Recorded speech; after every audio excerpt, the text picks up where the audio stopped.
Hello guys, welcome back to our channel. If your hotel collection penthouse scent diffuser suddenly stops working, it can be frustrating because this model is designed to deliver strong, consistent fragrance across a larger space. You might notice there's no scent output, no response from controls, or the unit seems powered but inactive.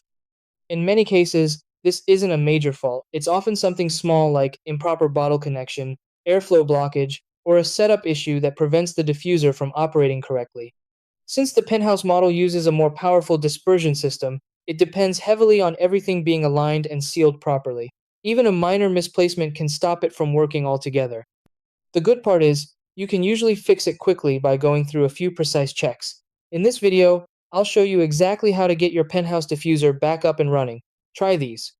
Step 1. Ensure the diffuser is plugged into a working outlet and powered on. Step 2. Restart the unit by unplugging and reconnecting it after a short wait. Step 3. Open the unit and confirm the scent bottle is installed correctly. Step 4. Check and clean the nozzle or internal airflow path. Step 5. Close the panel securely so the system can operate properly. Step 6. Turn it on and verify that scent output has resumed.